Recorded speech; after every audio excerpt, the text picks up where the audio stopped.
విశాఖలో జనసేన వీర మహిళలు నిరసనకు దిగారు. జనసేన అధినేత ప్రచారం రథ వారాహి పట్ల వైసీపీ నేత అనుచిత వ్యాఖ్యలకు నిరసనగా గాంధీ విగ్రహం వద్ద నిరసన వ్యక్తం చేశారు. వరాహి పేరు చెబితేనే వైసీపీ నేతలో వణుకు పుడుతుందని, గతంలో రాజకీయ పార్టీలు అధికారంలోకి రావడానికి ప్రచార రథాలు దోహదపడ్డాయని, ఇప్పుడు కూడా జనసేన అధికారంలోకి వచ్చేందుకు ఈ వరాహి రథం ఉపయోగపడుతుందని జనసేన నేత ఉషా కిరణ్ అన్నారు.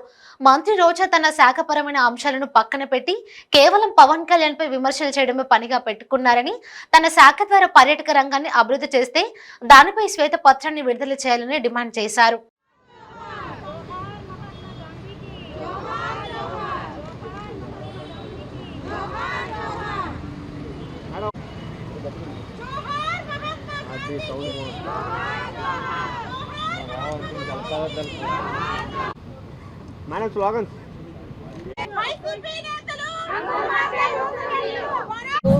వారాహి అనేది కేవలం 3 అక్షరాల పదం కాదు. వారాహి అనేది సప్త మాతృకల్లో ఉన్నటువంటి ఒక మాతృక, అమ్మవారి పేరు.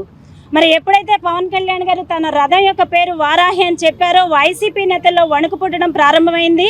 మరి ఏదైతే 1982లో ఎన్టీ రామారావు గారు తెలుగుదేశం పార్టీ స్థాపించడానికి 1990లో ఎల్కే అద్వానీ గారు మరి రథయాత్ర పేరుతో ఈరోజు భారతీయ జనతా పార్టీ అధికారంలోకి రావడానికి ఏ రకంగా అయితే ఆ రథయాత్రలు ఉపయోగపడ్డాయో అదేవిధంగా తప్పనిసరిగా జనసేన పార్టీ అధ్యక్షులు ఈ రాష్ట్రానికి సమున్నత న్యాయం చేకూర్చే వ్యక్తిగా ప్రజలందరూ విశ్వసిస్తున్నారు. తప్పనిసరిగా ఈ వారాహి రథం అనేది రేపు రాష్ట్ర రాజకీయాల్లో జనసేన పార్టీ జెండా ఎగరవేయడానికి ముఖ్య భూమిక పోషిస్తుందని తెలియజేస్తూ, మరి ఏదైతే వారాహి టాపిక్ వచ్చిన వెంటనే వైసీపీ మంత్రుల అలజడి వణుకు మొదలవడం స్టార్ట్ అయింది. మరి మంత్రి రోజా చూసినట్లయితే ఆవిడ ఓసరవెల్లిని మించిపోయినటువంటి పరిస్థితి. ఆవిడ ఏ పార్టీ నుంచి వచ్చింది, ఏ రంగులు ధరించుకుని ఈరోజు ఈ స్థానంలో నిలబడింది అన్న విషయాన్ని మర్చిపోయి ఓ పక్కన హైకోర్టుతో ప్రతిసారి కూడా మీరు ఈ రంగుల గురించి మొట్టికాయలు వేయించుకుంటున్న బుద్ధి లేకుండా ఈరోజు రంగుల గురించి మాట్లాడే స్థాయిలో దీనస్థితిలో ఈరోజు వైసీపీ పార్టీ మంత్రులు ఉన్నటువంటి పరిస్థితి.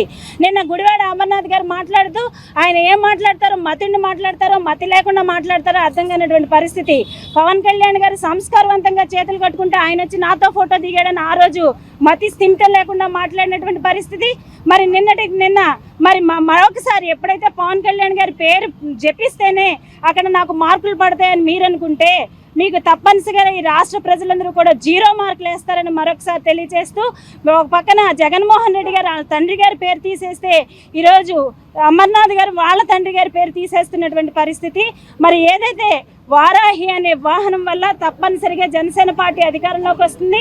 మంత్రి రోజాకి మేము ఒకటే తెలియజేస్తున్నాం, సీఎం గారి సభల్లో నుంచి డ్యాన్స్లు వేసుకోవడం కాదు, మీరు టూరిస్ట్ మంత్రి అయితే మరి టూరిస్టులకు సంబంధించి మీరు ఏం చేశారు అనే దాని మీద ఒక శ్వేతపత్రం రిలీజ్ చేయాలి. పర్యాటకుల్ని ఎంత అభివృద్ధి చేశారు, పర్యాటక రంగాన్ని ఎంత అభివృద్ధి చేశారు, ఎంతమందికి ఎంప్లాయ్మెంట్ కలిగించారు అనే దాని మీద శ్వేతపత్రం ఇవ్వకుండా, మీకు సంబంధించిన శాఖలో మీకు అవగాహన లేకుండా ఎంతసేపు పవన్ కళ్యాణ్ గారి గురించి అవాకులు చెవాకులు పేలొద్దు.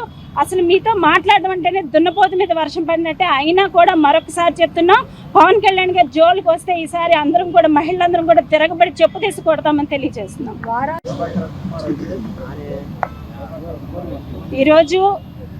ఈరోజు పవన్ కళ్యాణ్ గారు భ్రమలో ఉన్నారో, పవన్ కళ్యాణ్ గారిని చూస్తే మీలో వణుకు వస్తుందో రాష్ట్రంలో ఉన్నటువంటి ప్రజలందరూ కూడా గమనిస్తున్నారు. ఒక వెహికల్ తెలంగాణ రాష్ట్రం, అదే అమెరికా నుంచి మేము ఎక్స్పోర్ట్ చేసుకోలేదు ఈ వెహికల్ని. తెలంగాణ రాష్ట్రంలో మరి వాహనాలకు సంబంధించినటువంటి అన్ని పరిమితులతో మేము ఒక వెహికల్ని తెచ్చుకుంటే మీరు తెలంగాణలో ఉన్నటువంటి కేసీఆర్ని కేటీఆర్ని ఎత్తేవే చేసే విధంగా లేదా గుడ్డోళ్ళలాగా మీకే కళ్ళు కనిపిస్తున్నట్లుగా మీరు మాట్లాడే విధానం చూస్తుంటే, మిమ్మల్ని చూస్తుంటే జాలేస్తున్నటువంటి పరిస్థితి. జనసేన పార్టీ తరఫున మేము ఒకటే అడుగుతున్నాం, మరి తెలంగాణ రిజిస్ట్రేషన్ ఉన్నటువంటి వెహికల్ని ఏపీలోకి అలౌ చేయను అంటే మరి మీ మంత్రులు మీకు సంబంధించినటువంటి వాళ్ళందరూ కూడా తెలంగాణ రిజిస్ట్రేషన్తోనే వెహికల్ నడుపుతున్నారే, ఆ వెహికల్స్ అన్ని కూడా తీయించే ధైర్యం, దమ్ము ధైర్యం మీకుందా అని మేము అడుగుతున్నాం.